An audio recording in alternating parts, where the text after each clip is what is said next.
제5차 40일 특별 새벽 기도회 예수님과 동행하는 삶이라는 제목으로 이번 40일 특세를 시작하면서 그 첫 번째로 우리가 믿음에 대해서 깊이 생각하며 제일 처음에 시작했던 우리가 받았던 이제 세례에 대해서 다시 주목하고 있습니다. 왜냐하면 세례를 다시 받아야 한다는 게 결코 아닙니다. 왜냐하면 우리가 처음에 받았던 그 세례와 믿음의 고백이 얼마나 중요한 믿음의 터전이었나, 반석이었나, 그리고 그 반석 위에서 우리가 발돋움하는 것이 얼마나 귀한 건가, 그 첫 자리에 우리가 같이 서보고 하나님께서 우리에게 하신 여러 은혜들을 혹시 우리가 오랫동안 믿음 생활을 하면서 흩어졌다면 자세나 고백이나 마음이나 다시 단도리하고 다잡을 수 있는 제일 중요한 단초가 된다. 저는 그렇게 믿고 고백하게 됩니다. 세례에 있어서 가장 중요한 것은 그것이 우리의 삶에 분명한 결단을 나타나고 그리고 우리에게 고백이라는 점입니다.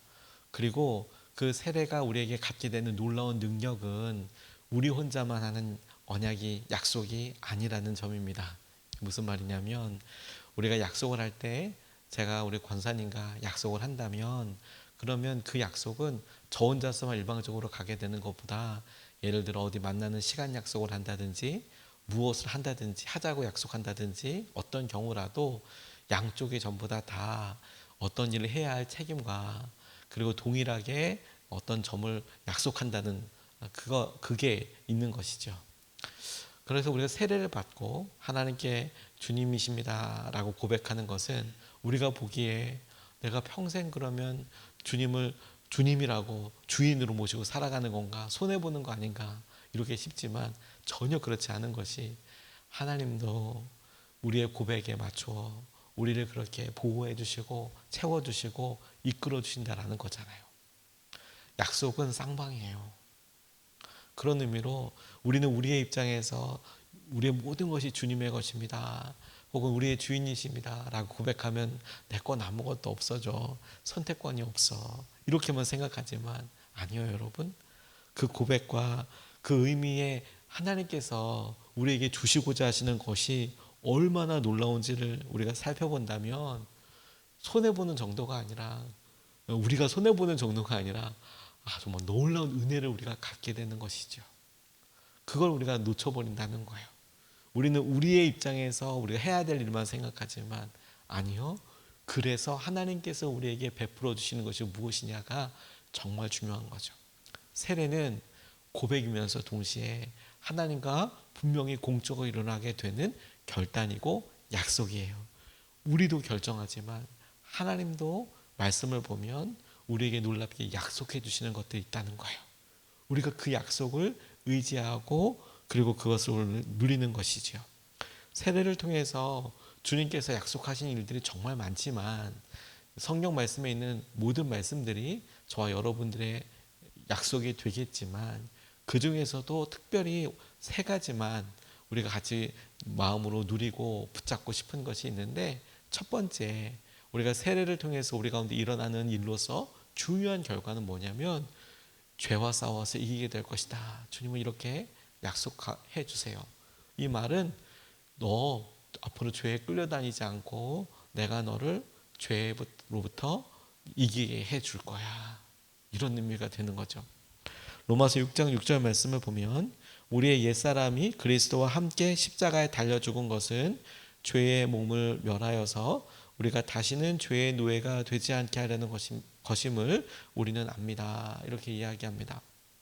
저는 바울이 이 세례를 주님께서 우리와 함께 죽으신 사건으로 고백하고 있는 것, 그리고 그 결과가 우리가 죄의 종노릇, 노예 노릇하지 않고 자유하게 되는 것, 이렇게 그 의미를 밝히고 있는 것이 하나님께 어떤 의미인가, 하나님의 의지와 다짐을 보여준다라고 싶어요. 우리가 그 전에 하나님을 모르고 살아갈 때 우리가 원하는 대로 우리의 소욕을 따라서 살아갔죠. 그게 죄인지도 모르고. 근데 점점 하나님의 말씀을 좇아서 따라갈 때 이것은 주님이 기뻐하시는 일이 아니구나. 이것은 하나님께서 원하시는 일이 아니구나. 이런 일들 하나씩 알아가고 그리고 그걸 쫓아가려고 하는 마음이 생기지요. 너무 귀한 마음이지 않습니까? 그런데 주님은 우리에게 놀라운 의지와 열심을 가지고 우리를 인도해 나가시는 거예요. 죄로부터 멀어지도록, 하나님을 향하여 끊임없이 가도록. 이 말은 여러분, 연약한 우리의 의지와 열심으로 보고 나 또 넘어졌어요, 또 무너졌어요, 우리는 이렇게 맴맴맴 도는 것 같지만, 하나님의 커다라신 계획을 놓고 보면 하나님의 뜻과 하나님의 약속을 따라서 시간의 더딤, 빠르고 더딘 것은 우리한테 달려있지만 하나님이 그리로 인도해 가시고 이끌어 가신다는 거예요. 그 최종 목표가 뭐냐면 우리가 죄와 싸워 이기게 된다는 거예요. 결국에는 최종 승리를 얻게 된다는 거예요. 결국에는 우리가 이 싸움의 결과를 알고 임하는 것이 되는 겁니다. 아브라함을 보면 본토 친척 아비집을 떠난 아브라함이, 그가 그렇게 떠난 것은 참 놀라운 은혜고 믿음의 결단이었다라고 싶지만 그의 삶에 문득 보이는 연약함이 있어요. 자기 아내를 아내라고 하지 않고 누이라고 두 번이나 거짓말을 하거든요. 한 번도 아니고 두 번이나 그렇게 해요. 연약하죠. 무너지기도 해요. 그런데 성경에 아브라함을 놓고 하나님이 뭐라고 말씀하시냐면, 그가 여전히 그렇게 흔들리고 무너지는 부분이 있어도 하나님의 열심이 그를 그렇게 인도해 가세요. 하나님이 그를 그렇게 만들어 가십니다. 이스라엘 출애굽했을 때 기억해 보세요. 그들이 결심을 하고 나갈 때도 하나님께서 참 많은 설득과 기사와 이적을 보여주셨어요. 백성들이 힘들어지면 대번 안 나가겠다고, 우리가 더 힘들어졌다고 그렇게 모세와 아론에게 불평하던 거 생각해 보세요. 근데 하나님은 바로를 굴복시킬 뿐만 아니라 이스라엘 백성들을 나갈 수 있도록 그렇게 설득하시는 분이에요. 그리고 출애굽 과정을 통해서도, 미디안 광야에서도 하나님께서 그들을 여러 번 그냥 멸하실 뻔했지만 이스라엘의 연약함과 완악함 때문에 하나님 그들을 설득하시고 이끌어 가셔서 마침내 가나안 땅에 들어가게 하시는 분이에요. 이스라엘 백성들이 대단해서입니까? 하나님이 대단해서요. 하나님의 사랑이 놀라운 거죠. 우리에게도 똑같습니다. 죄와 싸워 이기게 하시겠다 이렇게 약속하시면 우리는 여전히 우리 하나의 마음 습관 하나 고치지 못해서 연약하고 무너지지만, 근데 주님께서 그 끝을 딱 찍어 놓으신 거예요. 너 죄와 싸워 이기게 될 거야. 너 하나님의 뜻과 마음 가운데 우리가 그렇게 따라가고 쫓아가다 보면 하나님이 약속하신 놀라운 은혜와 마음을 보게 될 거야. 이게 세례를 통해서 우리에게 주신 첫 번째 약속이라는 겁니다. 두 번째 놀라운 약속은 성령께서 우리와 함께하고 계신다라는 거예요. 사도행전 2장 38절 말씀을 보면 베드로가 대답하였다. 회개하십시오. 그리고 여러분 각 사람은 예수 그리스도의 이름으로 세례를 받고 죄 용서를 받으십시오. 그리하면 성령을 선물로 받을 것입니다. 라고 그렇게 나와 있습니다. 구약시대의 성령은 어떤 특정한 능력, 어떤 시기와 그 시기를 쫓아서 필요한 꼭 어떤 하나님의 통로가 되는 그런 역할을 했죠. 여러 가지 모양으로 나타났습니다. 그런데 신약의 이 성령의 임재는 예수님께서 제자들에게 언급하시고 약속하셨던 것처럼 기다리는 모든 이들에게 임했어요. 다만 그들이 방언을 시작하게 됐다라는 것 말고도 그들의 삶에 하나님의 놀라운 능력이 드러나기 시작했습니다. 이때도 여러분 똑같이 획일화된 것이 아니었고 그들의 삶의 고난과 어려움 가운데 결코 물러서지 않고 이건 주님이 하시는 일이구나 라고밖에 인정할 수 없는, 이렇게 인정할 수밖에 없는 그런 일들이 고난의 자리에, 용기를 내야 할 자리에, 인내의 자리에 있었던 것이죠. 기도하게 하시고 놀라운 은혜를 누리게 해주시고. 그런데 세례를 받을 때 뭐라고 이야기하고 계세요? 너희가 성령을 선물로 받게 될 것이다. 그 말은 여러분 예수님의 또 다른 이름이기도 한 임마누엘, God with us, 하나님께서 우리와 함께 하시는 하나님 임마누엘이라는 그 의미처럼 예수의 영, 그 성령께서 우리가 예수 그리스도를 믿고 주님이라고 고백하며 그리고 그 특징적이고 놀라운 믿음의 결단이기도 한 세례 받는 그 순간에 주님이 우리에게 임마누엘 그 성령으로서 우리와 함께 하시고 영원히 떠나지 아니하신다라는 거예요.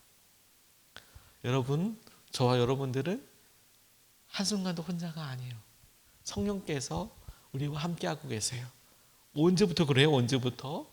우리가 세례를 받았을 때부터 성령께서는 우리와 함께하고 계시고 우리에게 놀라운 주의 은혜와 마음의 통로가 되고 계시는 거예요. 그러니 여러분, 우리가 힘들고 지칠 때 우리는 멀리 있는 하나님께 큰 소리로 막 동작을 크게 하면서 마치 무인도에서 나 좀 봐주세요, 이거 나 좀 살려주세요 라고 이렇게 하염없이 기다리고 소리치는 사람이 아니고요, 이미 우리와 함께 하시는 하나님, 성령의 놀라운 은혜를 따라서 쫓아서 구하고 함께하고 동행하고 간절히 주님의 은혜와 마음을 사모하는 그런 관계가 되어버린 거예요. 그래서 여러분, 오늘도 우리는 담대하게 때를 따라 돕는 은혜를 구해요. 주님, 오늘 우리의 쓸 것과 주님 오늘 우리의 만남과 주님 오늘 우리의 형편을 주님께서 너무 잘 아시는 줄로 믿습니다. 혼자만 우리가 고민할 것이 아니라 이미 하고 함께하고 계시고 후하게 베풀어 주시는 주님의 은혜의 그 경험을 우리가 떠올리는 것이죠. 이것은 여러분, 우리가 기뻐하는 일을 하기 때문에 우리를 홀로 두지 않으신다, 하나님 주님께서 이렇게 본인에 대해서 이야기하셨던 것처럼 주님과의 관계에 있어서 주님 결코 우리를 떠나지 않으시고 우리를 포기하지 않으시며 우리 가운데 주님의 은혜와 성령이 함께 하신다는 것을 세례를 통하여서 우리가 분명히 알게 되는 것이죠. 심지어 우리가 너무 연약하고 무너지고 낙담하고 있는 순간조차 이런 나를 누가 관심이나 가져줄까? 이런 나를 누가 다시 써줄까? 하는 그 순간에도 주님은 되려 이렇게 우리에게 강력하고 큰 소리로 말씀하고 계시는 거예요. 난 한 번도 너를 떠난 적이 없다. 우리가 세례받고 주님을 우리의 주님으로 의지하고 고백한 그 세례의 순간부터 성령께서 우리에게 오셔서 떠나지 않고 우리를 보호하고 지켜주고 계세요. 그러니 우리의 자아가, 우리 자신이 우리와 함께 하시는 주님 그분의 주도에 우리의 삶과 결정권을 맡기지 않고 막 우리 스스로 살아갈 때 하나님이 우리 곁에 안 계신 것 같고, 그게 문제인 것이지, 우리가 마음을 돌려 언제든지 주님을 주목하고 주님께 의지하면 주의 놀라운 은혜는 회복되고 이끌어가게 될 거예요. 우리가 그것을 믿게 될 수 있는 것이죠. 세 번째 놀라운 약속은 부활하게 될 거라는 겁니다. 부활하게 될 거. 세례의 약속을 보면 로마서 8장 11절 말씀을 보면 예수를 죽은 사람들 가운데서 살리신 분의 영이 여러분 안에 살아계시면, 성령이 세례받을 때 온다고 했잖아요. 안에 살아계시면, 성령이 우리 안에 계시면 예수님을 죽은 사람들 가운데서 살리신 분께서 여러분 안에 계신 자기의 영, 성령으로 여러분의 죽을 몸도 살리실 것입니다 라고 나와 있습니다.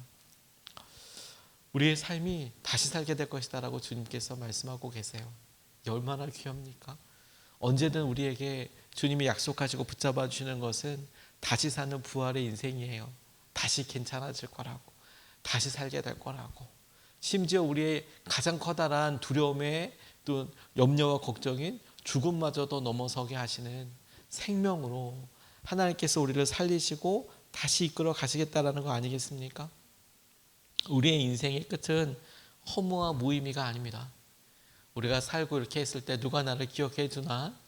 우리의 60평생을 70평생을 우리가 이렇게 했던 여러 일들과 아무도 기억해 주지 않는 것 같은 우리의 수고들을 이거 어떡하나 라고 싶지만, 아니요 여러분, 하나님은 다 보고 계세요. 다 보고 계십니다. 우리의 끝은 허무와 무의미가 아니에요. 하나님께서 기억해 주시고 하나님의 놀라운 은혜와 마음을 보게 해주시는 거예요. 예수 그리스도를 믿고 구원을 받은 우리에게 다시 만나게 될 그 순간은, 심판이라고 이야기하는 하나님 앞에 서게 되는 그 순간은 우리의 죄를 막 다 하나하나 낱낱이 드러내서 죄의 값, 곧 벌을 갖다 확정하는 시간이 아니고, 우리가 했던 일들에 대한 의미와 하나님께서 그 일을 어떻게 받으셨는지를 다 기억하시고 그 일에 대해서 함께 기뻐하고 예배하는 순간이 될 거예요. 그러니 여러분, 오늘 이 작은 일이 하나님께서 우리를 만나게 하실 일에 대해 얼마나 소중한 것을 심어드리는 것인지 여러분 꼭 기억하고 붙잡아야겠다고 싶습니다.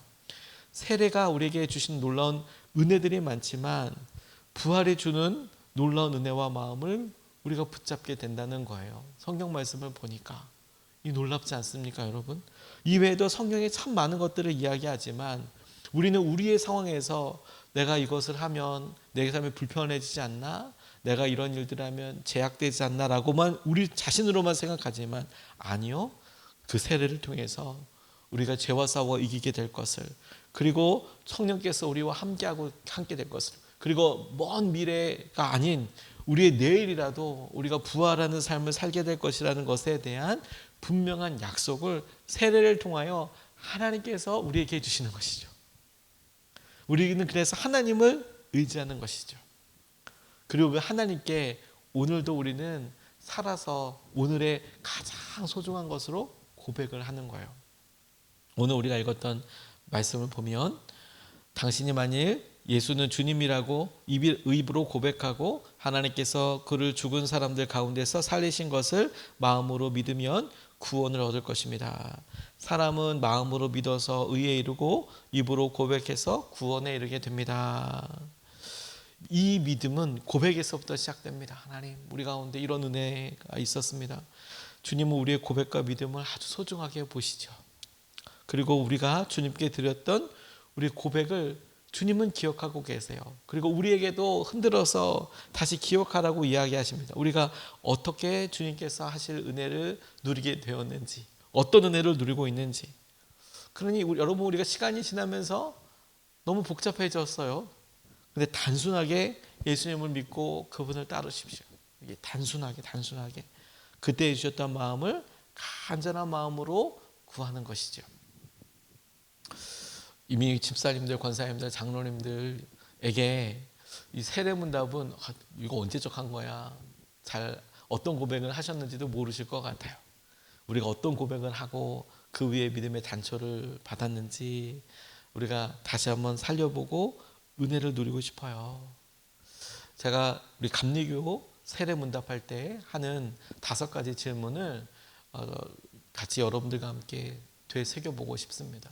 우리가 이런 믿음의 고백 위에 세례를 받고 하나님께 고백을 했습니다.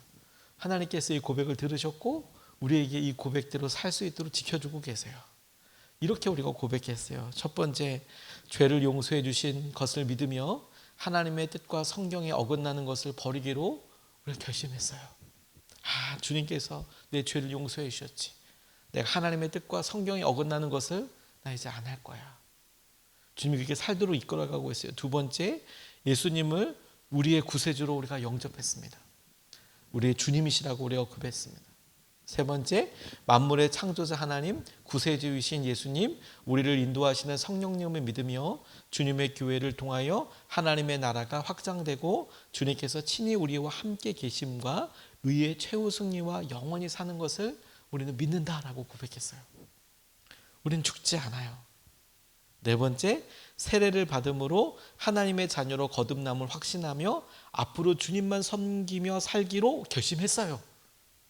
그리고 하나님의 도우심으로 다섯 번째, 영생에 이르기까지 주님의 거룩하신 뜻과 계명을 준행하겠다고 고백을 했어요. 그리고 주님도 그때 뜻대로 우리를 이끌어가고 계세요. 우리만이 아니라 하나님께서 들으시고 하나님께서 우리 가운데 이끌어 주신 것이죠. 이건 감리교뿐만 아니라 모든 기독교에서 똑같이 고백하는 똑같은 내용의 우리 고백문입니다. 그러니 여러분, 우리의 삶에 무엇에 염려하고 걱정하고 있는지, 우리는 연약하니까. 하지만 여러분, 다만 우리를 기다리고 이끌어 가시는 주님께 오늘 우리가 드릴 수 있는 최고의 고백과 마음을 우리가 다시 서서 드리는 게 너무 중요하겠다고 싶어요. 고백의 깊이와 고백의 수준을 우리가 그 다음에 어떤 것을 할 수 있을지 하나님께 드려보고 올려드릴 수 있으면 좋겠다고 싶어요. 어떤 사람은 여러분 일평생을 살면서 이런 고백들 위해 하나님 앞에 더 자기의 마음과 사랑을 드리는 그런 고백을 할 수 있습니다. 때로는 직분으로, 때로는 집사가 되어서, 때로는 권사가 되어서, 때로는 장로가 되어서, 지금 이 시대를 살아가면서 돈 하나도 안 되고 뭐가 되지도 않은 이런 일에 스스로 섬기는 것을 통해서 고백의 수준을 높여가죠. 이 일은 자랑하기 위해서가 아니라 하나님을 사랑하기 때문이잖아요. 하나님을 사랑하기 때문에 끊임없이 계속 나아가게 되는 것이죠. 오늘 여러분, 우리를 구원해 주시고 이끌어 가신 주님께 그 약속 앞에 다시 우리의 고백을 살려보며, 하나님, 우리가 여기 있습니다.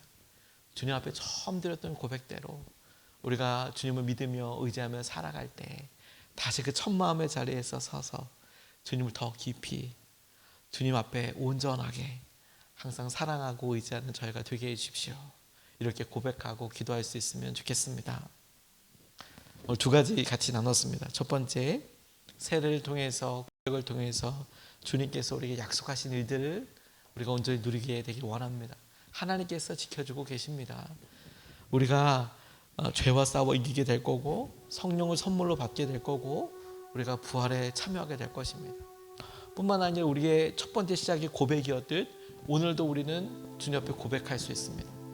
제일 처음이었던 세례의 고백도 있지만 우리 각자에서 내 부르심대로 하나님 이렇게 불러주셔서 너무 감사합니다.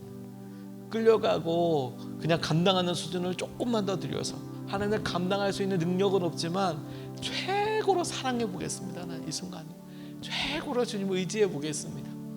이런 고백이 세례의 고백에서 한 걸음 나아가게 하셨던 것처럼 하나님을 향한 놀라운 은혜와 깊이 한 번도 경험해 보지 못했던 믿음의 깊이를 누리게 해주실 줄로 믿습니다.